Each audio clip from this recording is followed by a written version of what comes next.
Hey listeners, Shadows and Sightings is a paranormal comedy podcast. Though we keep things lighthearted, we understand some topics may be sensitive to some listeners. These topics include violence, gore, death, and suicide. If you have trauma related to any of these topics, express caution before listening. Thank you and enjoy the show. I don't know. I think it'd be more terrifying. You just see her roll up her sleeves and just start walking in the water towards you.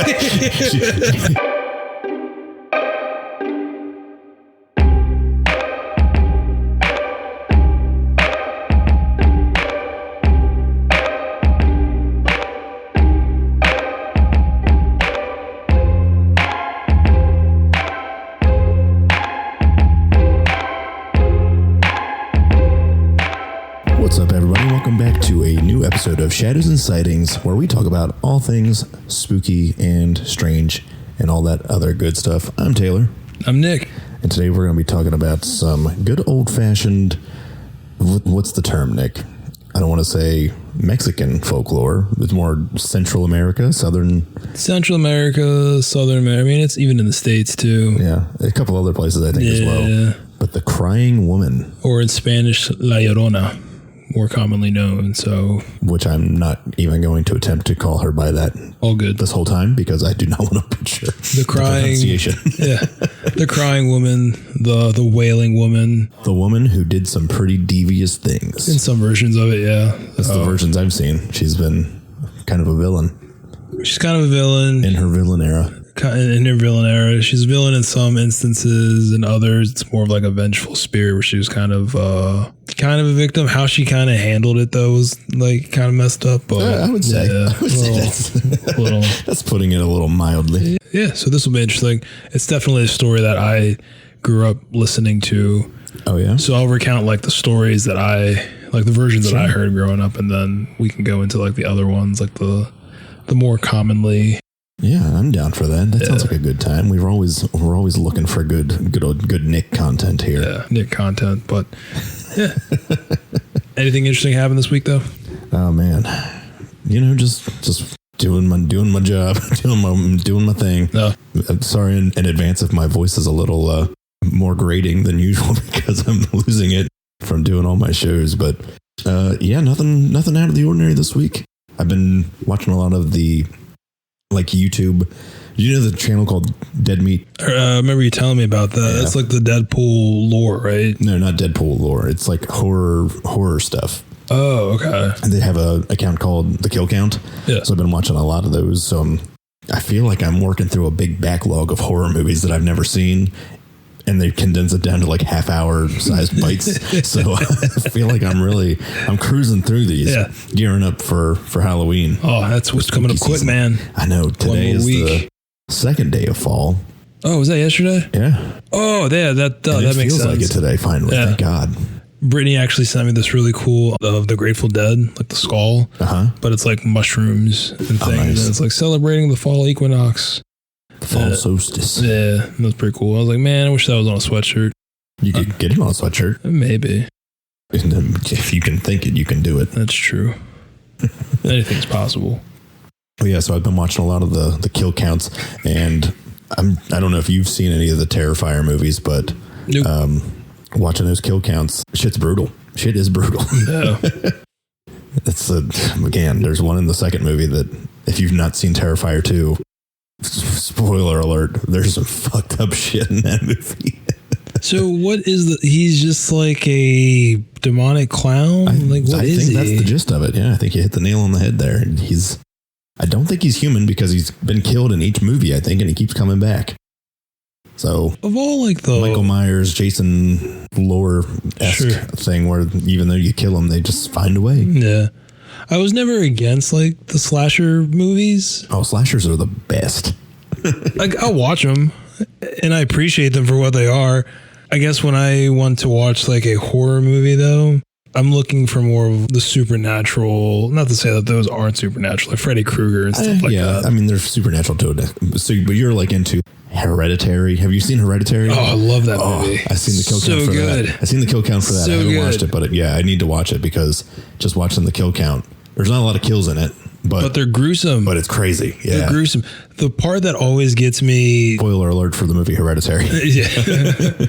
For those of you who have seen it, the part the part where like the mom crawls up to the ceiling. Oh yeah, and trying to get in the attic and starts like banging her head on like and like just like rapid fire. It's just creepy. Like I remember the first time we saw that, it was like, oh, that's a little terrifying. Makes me uncomfortable. She just don't like that at all.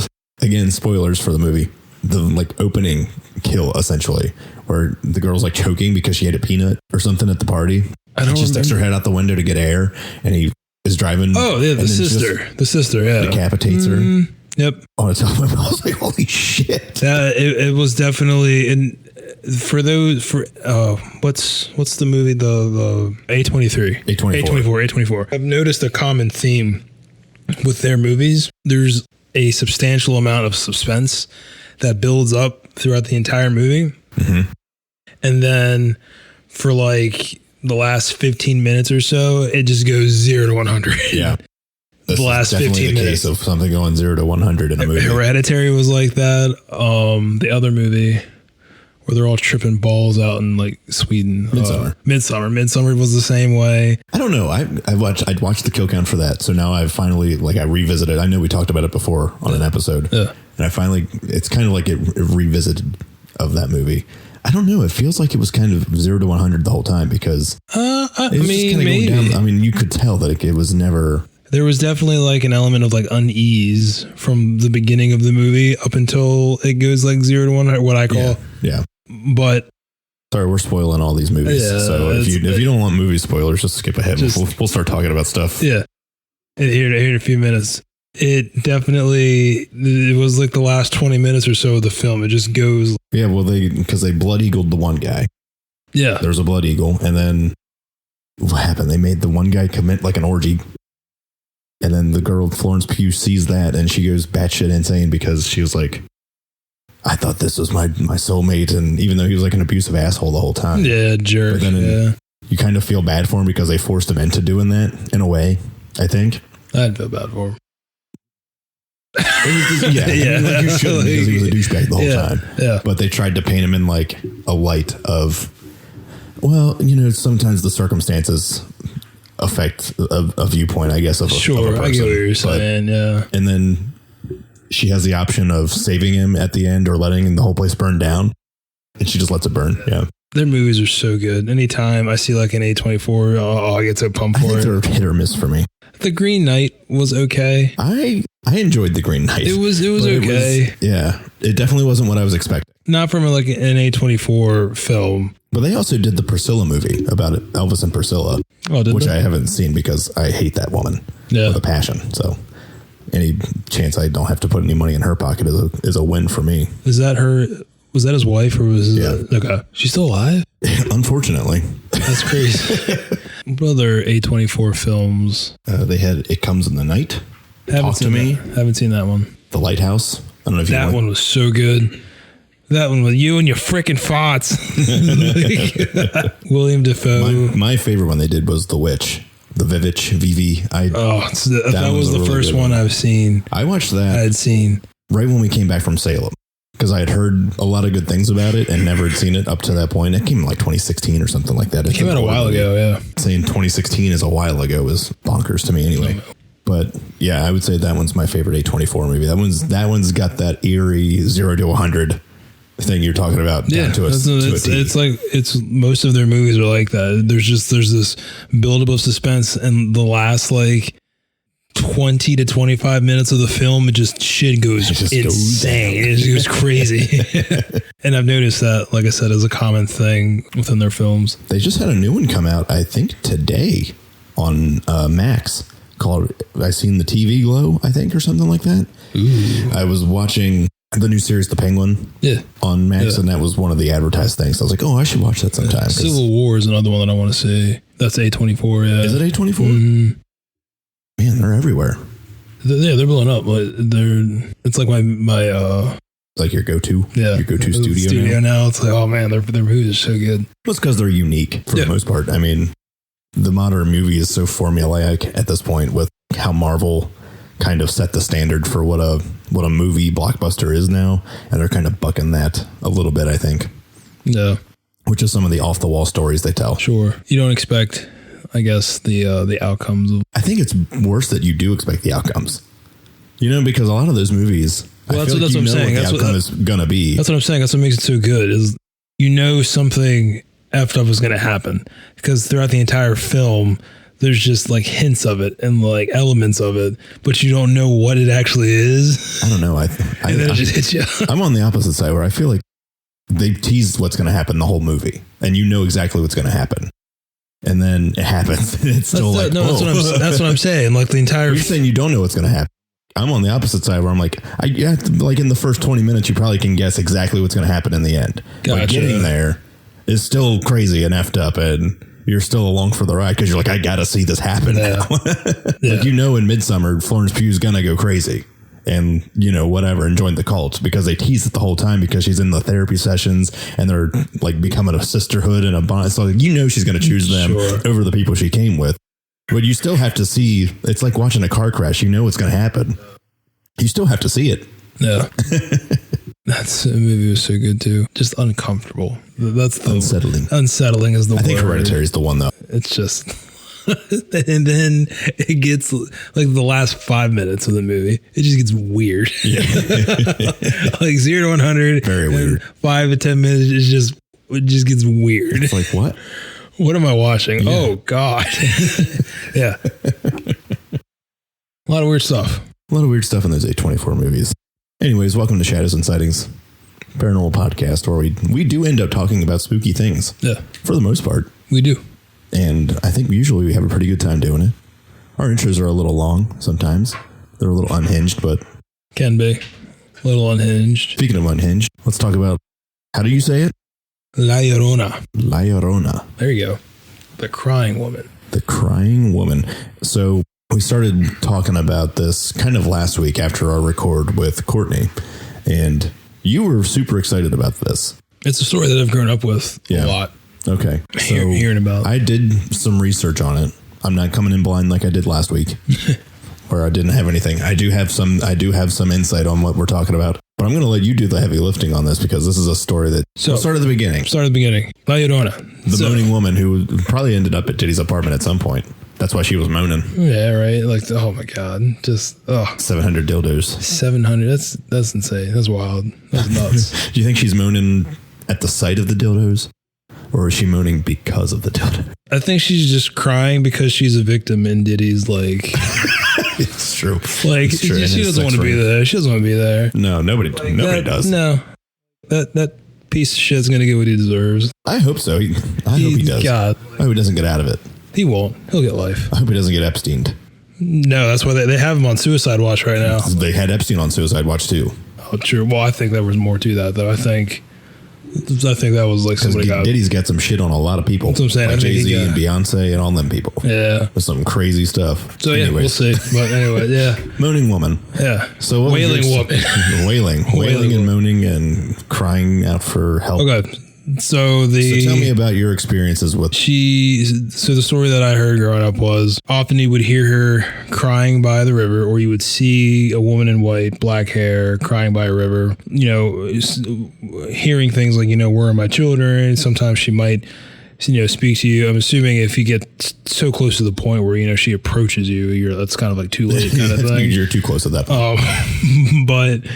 she's looking for her children, and the legend is that you get too close, you interact with her, she grabs you and actually drags you into the river and drowns you.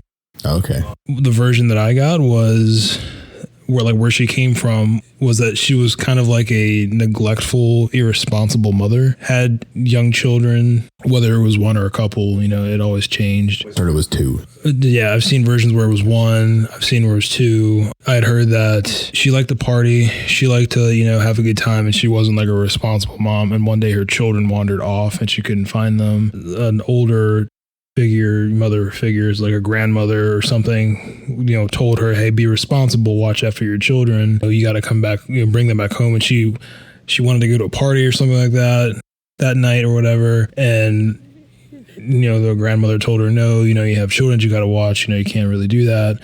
So she decides to go to the party anyways and like leaves her children there or whatever. And then her children wander off.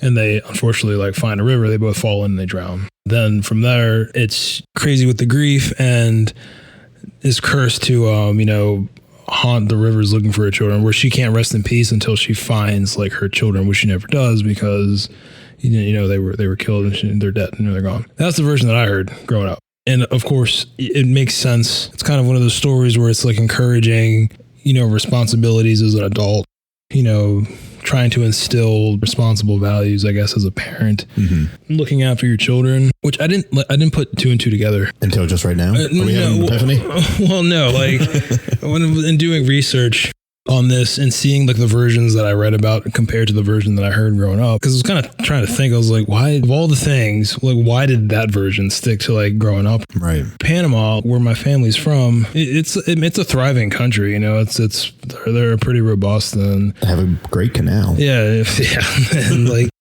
the area that like my family's from, it's more poverty stricken. So I was kind of thinking I'm assuming that the instance of like, early childhood, like pregnancies and stuff like that is not an issue, but something to consider, right, like, something to be mindful about. Something to be mindful about. And so it makes you wonder if, you start, not to scare people, but trying to instill this like story of like being a responsible adult, like if you're going to have kids, there's like responsibilities that come with that. Right. So I was like trying to think, maybe that's why the story stuck around, where like they're trying to get the younger kids, teens, to kind of like grab there. If they're young, when they start hearing the story, growing up with it, maybe they'll be more mindful about their choices and stuff and be a little bit more responsible to kind of prevent. Because I think the version that I heard, she's like a pretty young mom. Okay. That's just like an assumption. I could be completely wrong. I haven't really done too much. I mean, when you hear a woman with two young kids, I think of, a younger mom. Yeah. But the part that, I guess the part that also sticks out is like how she enjoyed partying and stuff like that. Right. And the consequence of her doing that, being irresponsible, is like the death of like her kids. Right. I think kind of comes into play with that a little bit too. Like, I agree. Being more mindful of that. Again, I didn't do much more research into like that version that I heard about. I saw more of like the common versions that I read about, more things that I heard like in school. The version that I heard came from like my grandma and my mom telling me growing up. Interesting that they told you about it. I mean, you can't be a single mother or a mother that has kids too early.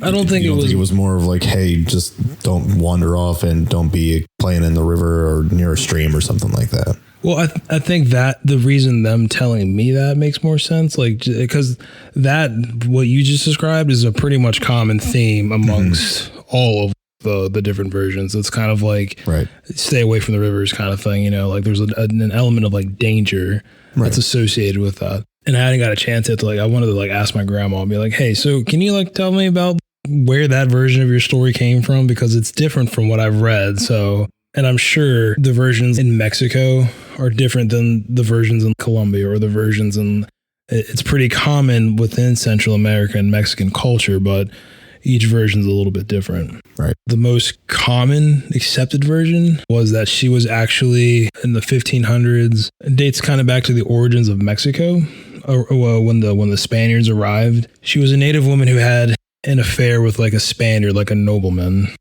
I seen a ranchero or a conquistador. When I think of it more as like the conquistadors. Yeah. Like the Spaniards invading Mexico, fell in love with this Spaniard, this nobleman. Their love grew pretty strong. And I genuinely do believe that they were actually in love. Ended up having 2 kids. However, because he's a nobleman and she's not, she gets to the point where she's like, hey, I want you to make this official. Like, take me as your wife or whatever. Like, forbidden love. Yeah, exactly. It's like a forbidden love. And he's just not willing to commit to it because he's too afraid of like the opinions of the court and everybody around him or whoever, all the rich people don't date the help. Yeah, exactly. Yeah, like basically. So she keeps asking him. He keeps denying her. And then eventually ends up having an affair with like an actual noble woman, and I'm not sure if they had children or not, but essentially denounces their relationship. And of course, with that, if they're not going to have that relationship, that means that her children aren't going to have a father because he's not going to, openly admit that, okay,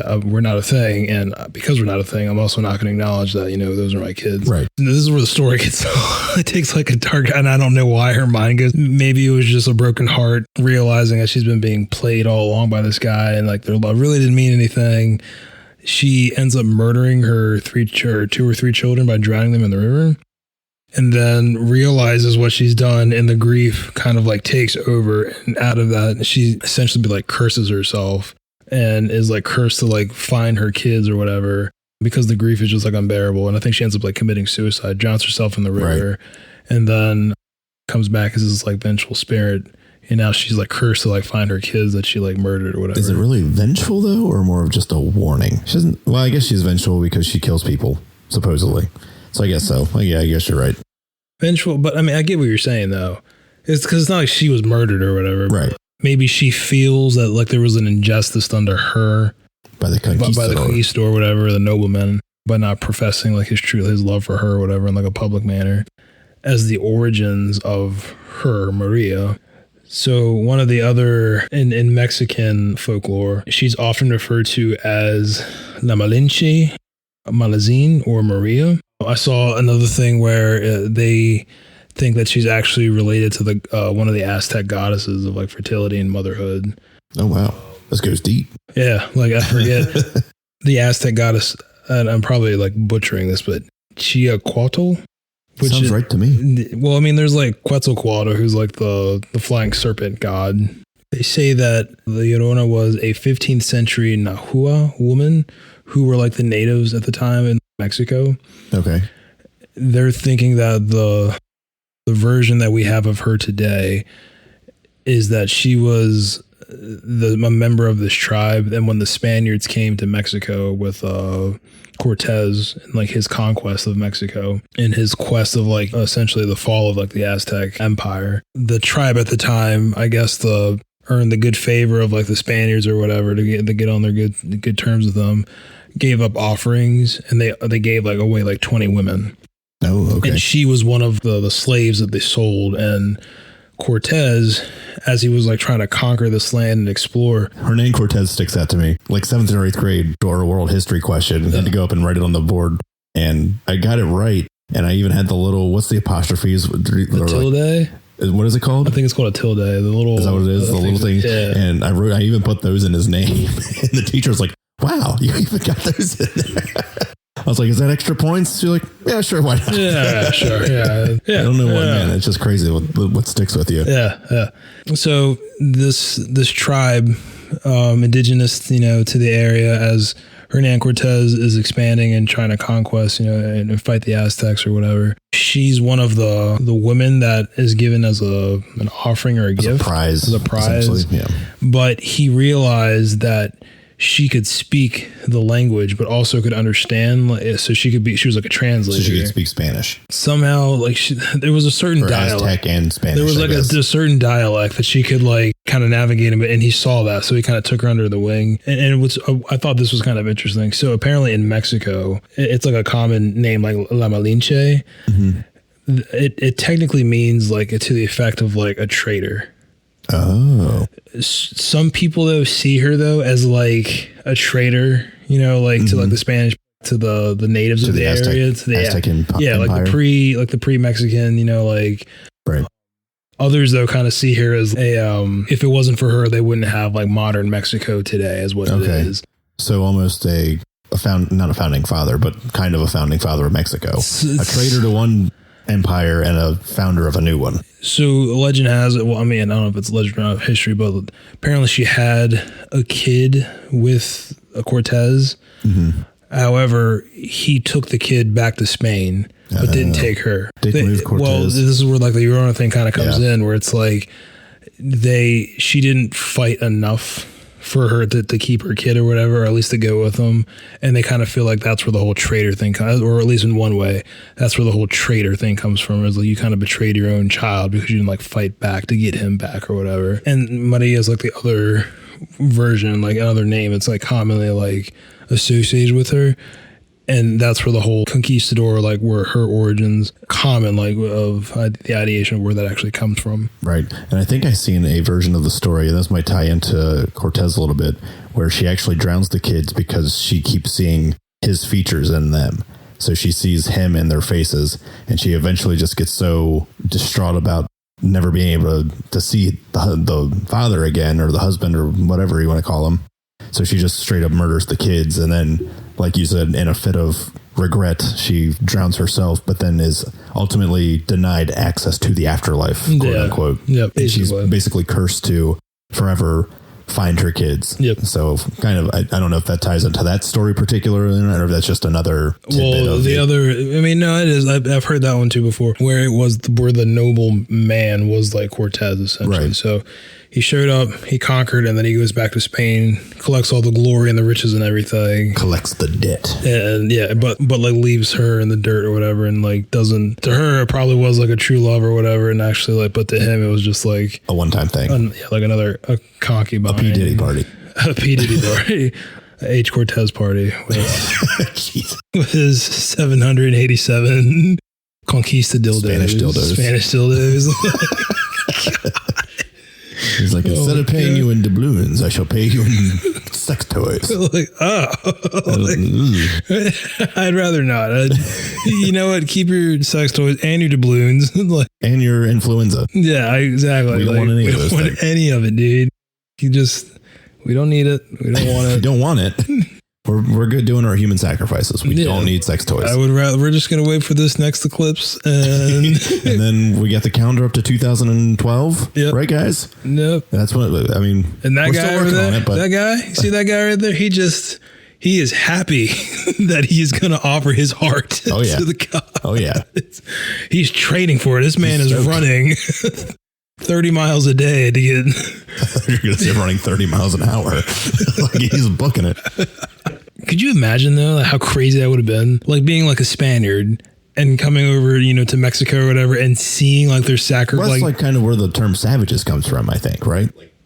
They thought Native Americans were savages, or that's what they would call them, I guess. But I mean, I feel like that probably originated with Native Mexican, with Native Aztecs, whatever. No, I honestly don't know where the terms where the term savages came from. I would imagine it had to come from that, because you roll up on a place. Imagine you're rolling up on a place and you come from dignified or Spanish. Yeah, well, basically, culture. Yeah, exactly. And then you get to this place and it's people dressed in grass skirts and painted up, and they're killing each other as a sacrifice to a god on a big giant stone slab. Or like beheading them at the top of the pyramids just to watch the blood like roll down. Like, I'm sure it's. I would be like, that's savage. Well, it was like the same thing with like the Romans and like the pagans back in the day. The Romans were like, thought they were these dignified people or whatever, and like Christians, Christian tradition started to try to force that out because they were literally seen as just savages, hooligans, whatever you want to call them. I think the Romans were generally like, they were actually afraid of like fighting the Celtics. I would. They were like terrified of them. Because I would have whooped some ass. It's always so interesting. I know we're kind of like a little sidebar here, but it's so interesting as far as like everything that we know about the Celts. Most of what we know actually only comes from Roman Empire accounts of like them fighting them in the battlefield. Other than that, like there's very little that we know about them because they were just show up butt ass naked to the fight. just like out. Does that man not? Yeah, could you that's the last thing you see? It's a 6 foot 2, 8 foot ripped freaking like guy with the green and blue paint like on his face and just covered in blood, built like a brick shit house. Freaking dong just flopping in the wind. Hell yeah! And the freaking axe just like comes out. Like, that's the last thing you see. No, the last thing you see, like, because he hits you in the head with the axe, right? It goes like into your head, and as you're on the ground, the dong is so big it actually just kind of grazes your nose. He's fucking mollywops you. And that's the last thing you see. Yeah, just lightly just kisses you.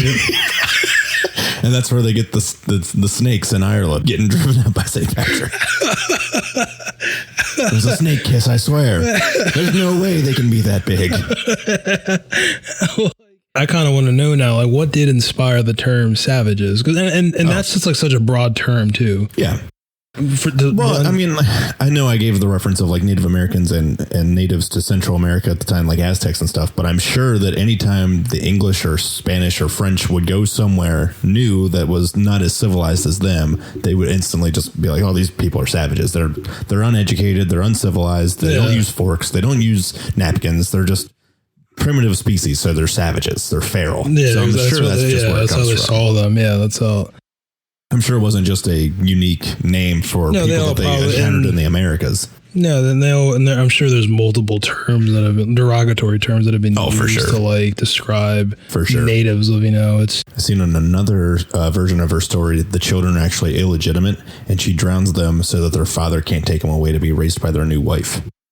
Or new mother. I should say. Or another version of kind of similar to that one was, she had children out of wedlock with this guy, but she was afraid that the guy would stop loving her. Is essentially that if he found out he had kids, so she murders the kids that try to hide. And I think this was like the Guatemalan version of it. She has an affair with another man, gets pregnant by him, but instead of, which when I kind of read this, I was like, wait, this is, in order to hide the affair, she ends up drowning and killing the child.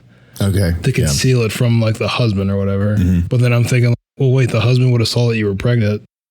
It's like, where did this baby come from? She was wearing like a flour sack the whole time. I have no idea.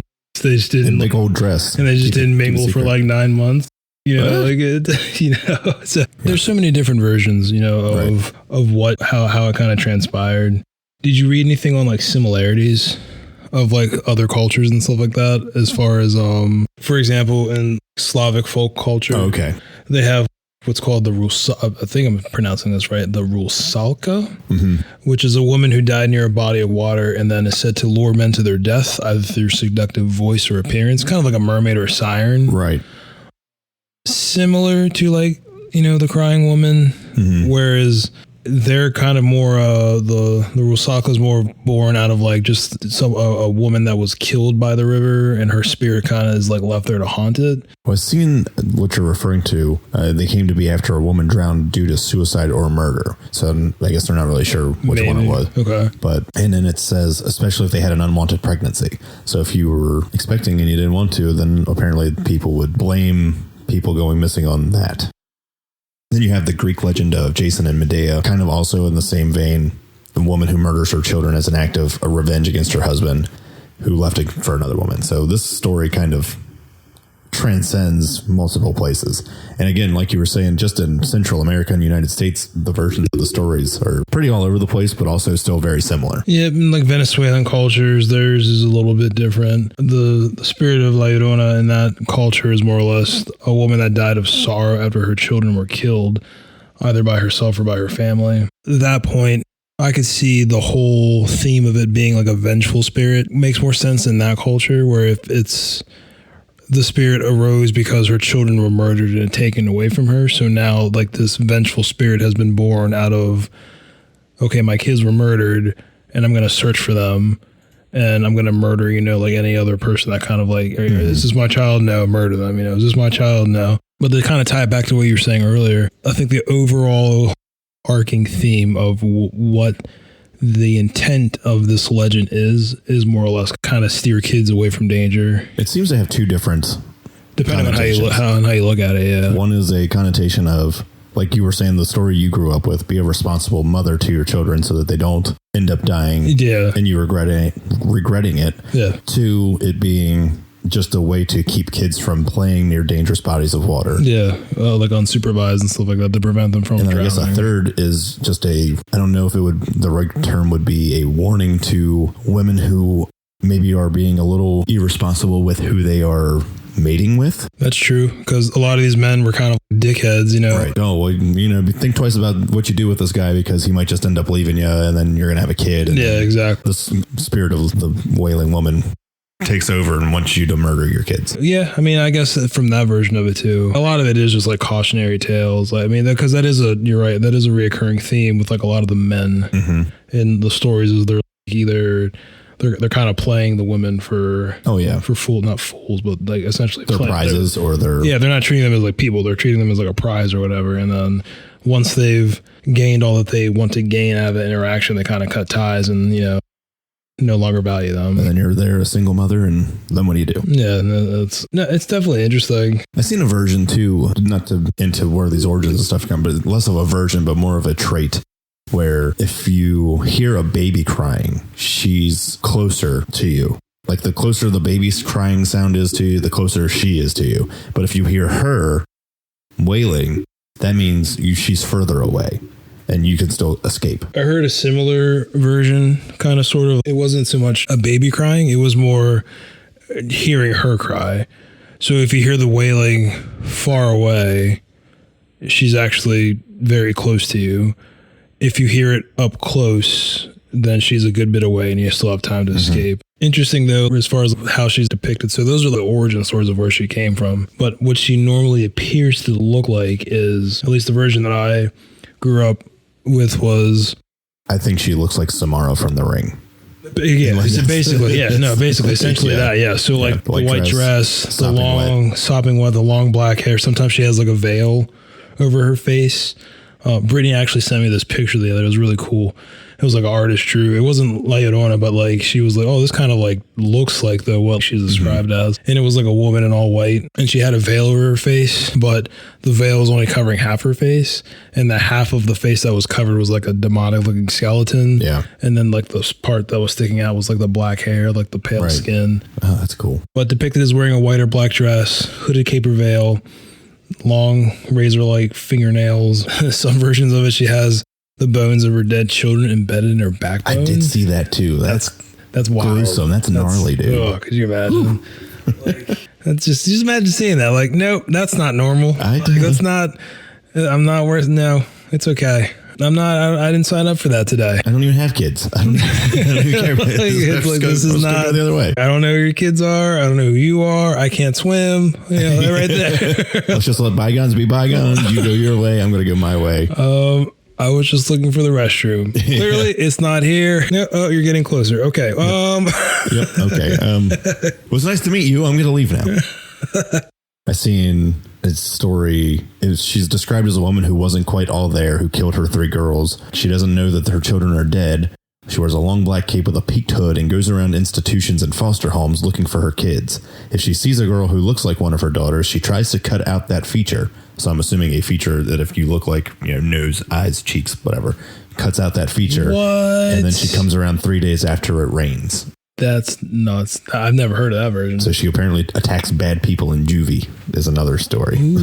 Bess Lomax Hawes wrote some first-hand accounts, I guess, from people that she had interviewed. And they described her as, like I said, long black hair, walks around crying.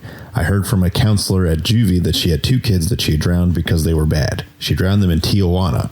She attacks bad kids in juvie. They say it's true. And that's a quote from that story. Interesting. The part about her going after body parts like that, like, and essentially like, oh, those are my kids. That's crazy.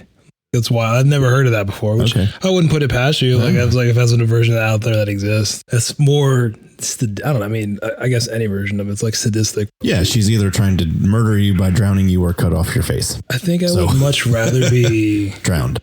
Yeah. I agree. Because you could potentially still survive having your face cut off. Unfortunately, yeah, you could. You're not surviving drowning. I mean, I guess unless your face, I guess if you bled out through your face or something. Yeah, but I mean, sure, that's a possibility. But there's a slight chance that you could survive. You'd just be horribly disfigured, and you could never go back outside again. You could. You'd be like Deadpool and staple Hugh Jackman's face to your face. That's true. Ugh, just terrifying to think about it. I also seen she typically appears as a malevolent spirit, either a harbinger or a direct cause of misfortune to the living. Sometimes she takes the form of a dangerous siren, tempting a solitary male late at night by confronting him as a pitiful, woebegone figure hidden under a rebozo. You know what a rebozo is? Probably a cloak of some sort. I'll have to look to see what a rebozo is. When offered assistance, she turns on the solicitous gentleman the face of a skeleton or a wild metallic horse's head, or no face at all. Sometimes she is observed simply roaming about at a distance, or most typically she is heard weeping, shrieking through the night. A chance meeting with her is dangerous. And that part there is also another thing that was common. That she's a bad luck. Yeah, but growing up and like hearing stories of like encounters with her, it was never somebody, I was walking down by the river and there she was staring at me. In a van by the river. Tried to sell me 3 grams worth of marijuana. And I said, I don't want your mushrooms. God damn it. Let me go back to the swamp. Go back. It was never that. It was always like you see her from a distance. Yeah. So it was always Ooh, could you imagine? Oh, I just had like a weird thought where you see her, she's really far off, and she just turns around. She doesn't have a face, but then she does that thing sometimes you see in movies, and she just like bum rushes you super fast, and she's just like in your face, like, and then she drowns you. That's terrifying. Even more. I just spooked myself. Or you blink and then she's right there in front of you. Yeah. Like, oh gosh, that'd be terrifying. But it was always that. So you're walking around at night, you hear the crying, but you don't see her. So that was always the version. Like you'll hear her before you see her was always kind of the thing growing up. So just try not to hear her. Just close your ears. Yeah, right. But if you do see her, it was never like the distance of like you sitting on the couch and you see her. It's always she's across the river. You see like a woman in white just on the other side of the river, just looking for something. Ooh. That was always the version that like I heard growing up, which to me is like more terrifying. Yeah, I don't like that. Yeah. Enough to see that, hey, there's something moving over there. The thing in Gettysburg that you saw in the cemetery. Yeah. Like just enough distance where it like kind of catches your eye or whatever and you see it, but not close enough to actually know what it is. Because it could just be a person. It could be. Walking around in white, looking for their children or something in the river, sobbing wet. But if you grew up in the culture, what you're kind of put two and two together and you're like, oh shit, and it's run. Exactly. Well, yeah, no, it's just blink and it's just right there. She was across the river and she's just like cracking her knuckles. I see you over there, bitch. Just like coming for you. I'm coming for you. She's like freaking beefed out. Oh, yeah. Just yoked up. Who's that WWE wrestler? Rhea Ripley. Looks like Rhea Ripley. Oh God. Though Rhea's fine though, so. She just walks across the river though. Like, I don't know. Wouldn't that be more terrifying? If she looked like Rhea Ripley, no. I'd be like, I welcome this. I welcome this death. No, like if you think of a spirit kind of gliding across the water, floating. I think of like in Avatar: The Last Airbender, when Katara was pretending to be the lady in white, or something, and that's what I think. Like theatrics, and just all the but mostly the mist and the fog, and then you just see her jet towards you. I don't know. I think it'd be more terrifying. You just see her roll up her sleeves and just start walking in the water towards you.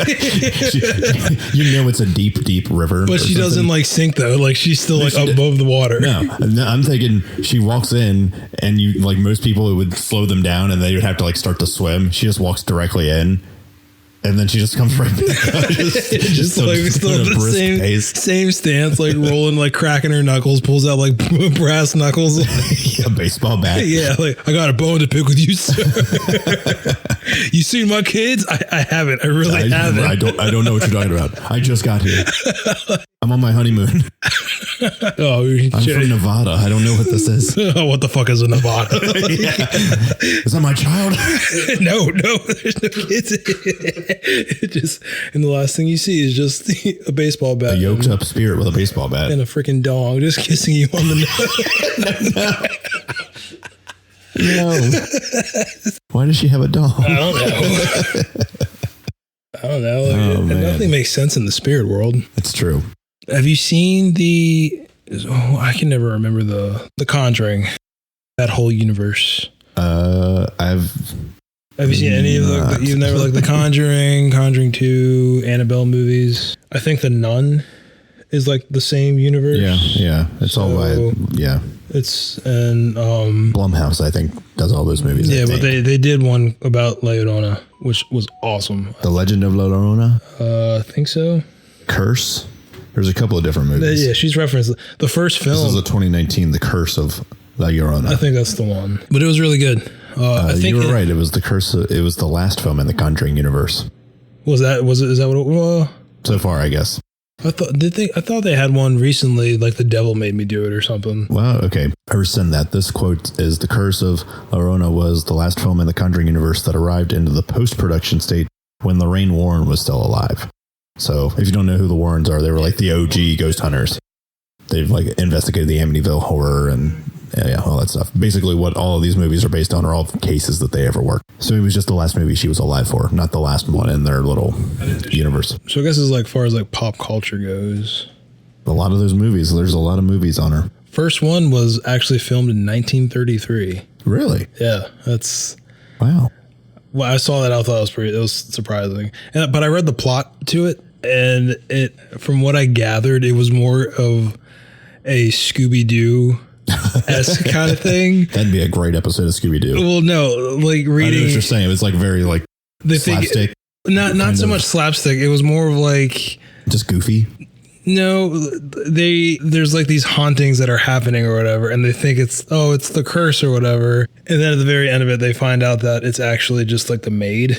Like they take like the mask off, and it's the maid or something like that. And I would have got away with it too. Yeah, basically that. So it's a thriller where they're trying to figure out, is this an actual thing, but then it turns out to just be somebody in a mask. It's like they're made, yeah. But I still want to watch it though, because like, that's pretty cool. Yeah, there's, like I said, there's no shortage of movies. There's the 1933 one. There's one from 1960, one in 1963, one in 2008, one in 2007. 2017, she was in the film Coco. She was in that Pixar movie. I don't know if you've ever seen that or not. Yeah, I love that movie. I didn't know she was in it though. Yep. But maybe because I wasn't paying attention. And then, like we were just saying, The Curse of La Llorona. And there's The Legend of La Llorona. It was released in January 2022, and Danny Trejo's in that. Oh, that's cool. A lot of stuff. And it's interesting how different cultures have different, versions of the wailing spirits and stuff. Mm-hmm. Basically, she's a banshee. Right. Essentially. Well, to an extent. Kind of like comes from, I don't want to say comes from the idea of a banshee, because banshees are kind of, it's its own thing. It's its own thing in like Irish folklore or whatever. But there's a lot of similarities between the banshee and the crying woman. The banshee's like a wailing, screaming spirit. She was also in Supernatural in the pilot episode. Oh, crap. Yeah, that was her. It wasn't like the traditional Mexican version, but it was a crying woman. I vaguely remember it, but yeah, the first episode, they're investigating a death, I think, on like a bridge or something like that. Mm-hmm. And that's what they had attributed to. It was a spirit, a crying spirit that was like dragging people to their death. Don't quote me on that. It's been like... No, it's on record now. It's been like 10 years since I've seen it, but I vaguely remember that now that you say that. She was in a lot of TV stuff.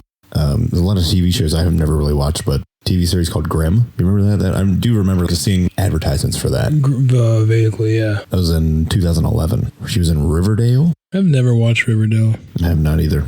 Isn't it about... It's based on Archie comic characters. Yeah. All right. Well, let's wrap some things up with your closing thoughts. She's terrifying. Definitely terrifying. I wouldn't just... Growing up with it as a kid, I guess you're a little more terrified of it after this episode, after we've described what it can do to you. Being a jacked muscle mommy of a spirit. Because she's always depicted as like this like ragged Samara looking spirit from The Ring. Yeah, or whatever. Ass a demon. But yeah, no, friggin' I was imagine like what's more terrifying, just Rhea Ripley in a white dress coming at you full speed, coming to snap your neck. Studded baseball bat. Yeah, with the Negan baseball bat, the baseball bat wrapped in barbed wire. It's like I don't have your kid. I'm sorry. Just breaks all of your fingers one by one until you tell her who they are. I don't know who you are, Liddy. Just terrifying. Yeah, but... You think she's real? I'm pretty open to it. Or just a folk tale? I mean, it's more of like a folk tale. To me, growing up, it was like a folk tale. It's so common in Hispanic, Central American culture that I do believe that... In all cultures, apparently. Yeah, and that it's very real within like the... supernatural realm. The supernatural realm, the ethos of... The ether. Where there are like people out there who genuinely do actually believe. I'm sure there's people out there that have seen her. Probably, yeah, and or believe that they've seen her, and like have. So yeah, I mean, I've never seen her, but that's definitely a story that. But you don't hang out by too many bodies of water, so. And I was actually going to say that, but then again, I don't go to bodies of water. That's how I know it's. If I'm like sitting at a bus stop and I see her, like, no, you're not the real deal. Why are you wet? Like, ew. Yeah. Note to self, if you see a sopping wet person dressed in all white at a bus station, maybe stay away from them anyway. Yeah, exactly. There's just probably not the actual crying woman, but yeah, it might be worse. Might be worse. More real. No, that's just a hobo. But it's, yeah, like I said, growing up, it was pretty common. So I've never had any experiences with her, but I've definitely heard a lot of stories growing up about her. Cool. I'd never heard of her before this episode, really, or until you mentioned it last week when we were talking about this episode. So that's a new one for me. Yeah, man. I have broadened my horizons yet again. In consecutive weeks, we're getting so much culture. We are. What are you talking about next? What are we doing next? I don't know if we want to give all that away. So going into October, my plan, and Nick is just going to be forced to go along with it no matter what he thinks, is to kind of be on theme with Halloween throughout the month of October. And Nick doesn't get to tell me what I can do and what I can't do. I never told you before what you couldn't do. So we're going to probably dive into some of those, I don't want to say stereotypical Halloween things, but definitely the popular ones. And then we're going to do something else after that. Who knows? Who knows where we're going to go from here? Sky's the limit. We're all going up. We're going to reach that proverbial full moon. We should start ranking the cryptids we talk about and stuff. I mean, as far as because she's more like, I'm always going to say that spirits are any day could outman like a cryptid. You think so? Yeah, because they're supernatural, they're not playing by the same rules. They're not. They're on like a whole different, like Mothman's like a physical, well, we don't know. Yeah, he could be like an interdimensional thing. But most versions of it, he's just like this. He's just a moth. He's just a moth man. Like a monster. He's just a moth, man. Yeah. Whereas the crying woman's like an earth-real spirit. Imagine Mothman stumbling upon the crying woman. And she just looks up and just proceeds to roll up her sleeves, pull out some brass knuckles, cracks He's like, oh, are we doing this? He cracks his knuckles. Yeah, it's like... She tries to drag him into the river. He ends up dragging her in the river. He flies out of the river, like dive bombs her. Oh, man. Fight for the ages. Just like fighting in like midair. And like, what are those guys up there? It's like Godzilla versus Kong. Yeah, exactly. It's I don't know. I think the spirits are always going to be a little like higher ranked as far as power levels. Yeah, because they're a little OP because they're not, like I said, they're not playing by the same rules. There's like supernatural stuff. There's curses involved, and all kinds of wacky demons stuff involved. Sorry, like if it's like Bigfoot and the crying woman, my money's on the crying woman. Like it's just. But crying woman versus Nessie. Nessie can't drown. This is true. So this is true. What are we gonna do? Drag me in water? So be on the lookout for our spooky season episodes coming up in October. Spoopies. Spoopy season. Spoopies. And as always, you can reach us on Instagram, Facebook, Shadows and Sightings, the Paranormal Podcast, Shadows and Sightings Pod, or send us an email, shadowsandsightings@gmail.com. Leave us a review on whatever streaming service you're listening to us on. Give us a review of some sort. A 5-star review or the best review you can give us is ideal if you love us. And spread the word. Share the podcast. We're always looking for new members of the Cryptic Army to enjoy our stories, but to also share their stories as well. We're always looking for new creepy content to explore. Cryptids, ghosts, paranormal instances that we've never even heard of. So if you have anything, please share. And it'll give us an opportunity to do some investigating ourselves and kind of dive into some research. That's going to do it for this episode of Shadows and Sightings. So we'll see you all next time when we talk about all things spooky.